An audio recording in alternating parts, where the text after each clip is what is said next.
one of those officers that was there doing this illegal traffic stop all need to be fired. That was the reaction of a local Texan advocate after police interacted with Patrick Royal during a routine traffic stop that quickly escalated to death threats. I'll kill you. Oh my God. You stupid back over here.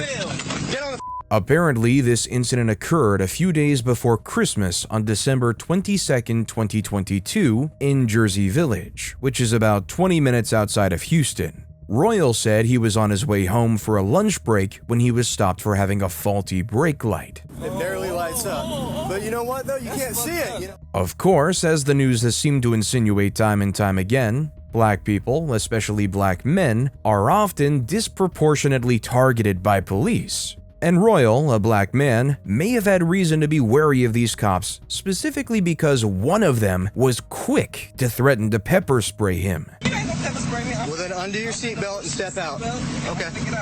Before patting him down, one of the officers must have asked him to empty his pockets. After that, the whole situation intensified, as Royal appears to be bending down to retrieve something from inside his vehicle. In another dashcam video, Royal gets out of the car and places his cell phone on the hood.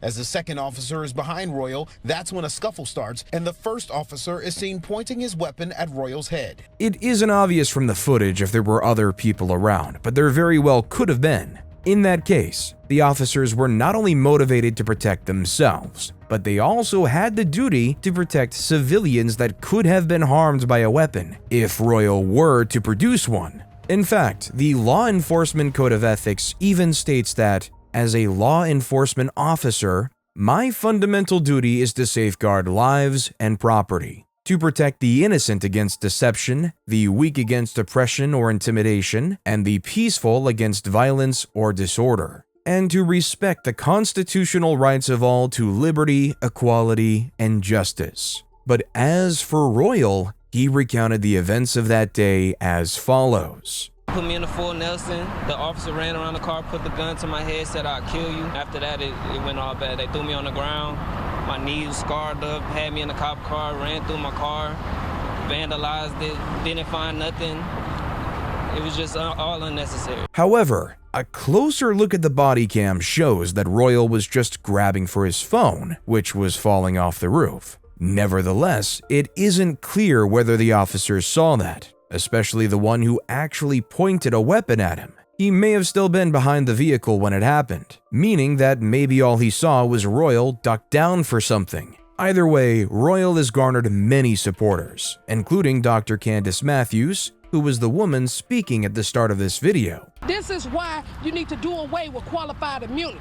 This is why you need to have in place when an officer see another officer that's on duty with them doing something out of pocket, they need to do something and say something. Another activist named Quanell X spoke on Royal's behalf during a press conference. This young man is maybe 120 pounds, soaking wet. But when you watch the conduct of these deputies, you will see they had it in their heart to kill this young man if he made one simple move that they could justify taking his life. He also said that the officer who pulled the gun on Royal should never be allowed to carry a gun again. That man may one day kill somebody if he's not stopped by enforcement officials within Harris County's DA office. He, Royal, wasn't running from somebody's house. This wasn't a high-speed chase. Coming home from work with groceries in the car on his lunch break, and he was treated like that. We thank God this young man is still alive. And the Jersey Village police confirmed that Royal did reach for his phone after being told to put his hands up, which they say caused the officers to respond with force. Further, they said that there's an open inquiry into the allegations made in the complaint, which assumedly was filed by Royal himself. They said that if it is determined that the officer's conduct violated any policies, the matter will be forwarded to an internal affairs division for complete investigation. Lieutenant D. Keels specifically wrote to a local news outlet,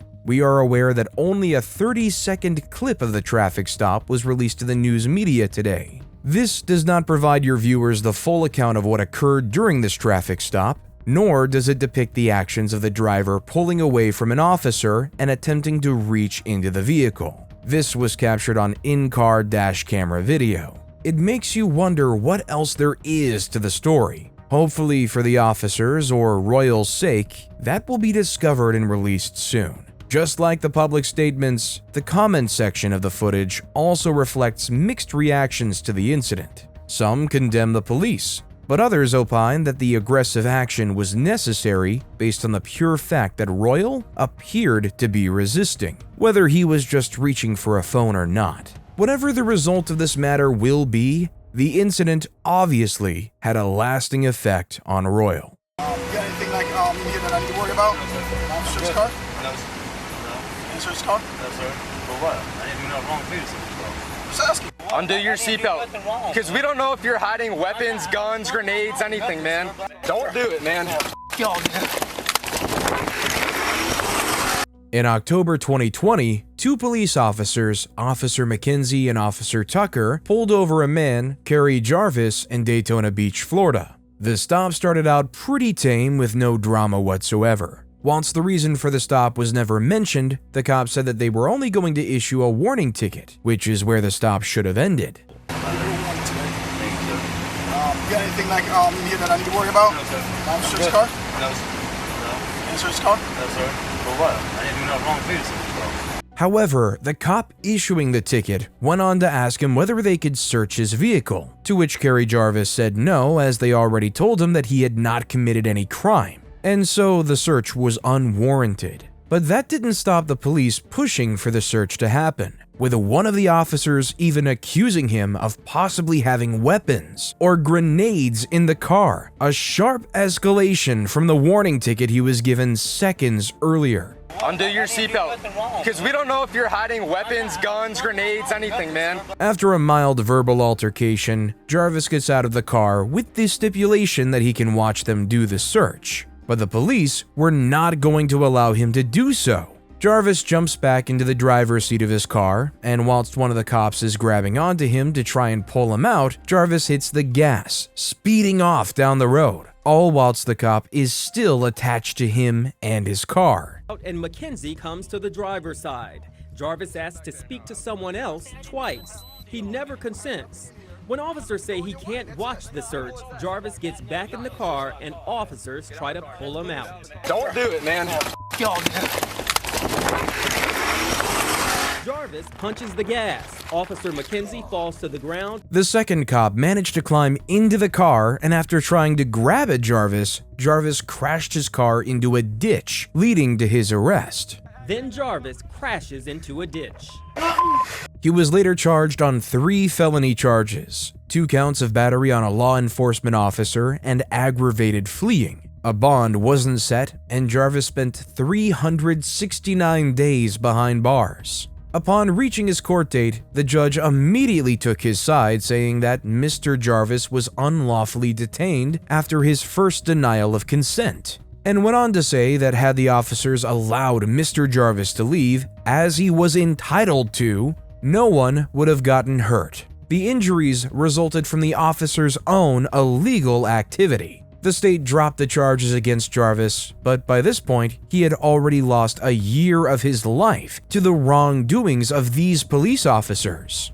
That one little blink of an eye, I lost everything. I lost my kids back, I lost my house, I lost my vehicle, I lost everything I had. It just disturbs me because, you know, if they do it to me, they do it to somebody else. Since his arrest, Officer McKenzie, the man seen on the video, was found to have violated 3 departmental standards directives and was given a written reprimand. However, the second officer, Officer Tucker, has been terminated for another incident which didn't involve Jarvis. Kary Jarvis and his attorney are working hard to fight the injustice that he suffered, along with other members of the public who have fallen victim to the unjust actions of the Orlando police. We want to establish that this is a pattern that the city of Daytona Beach is allowing to happen. Jarvis has recently announced his civil rights lawsuit against the 2 officers in a personally and official capacity.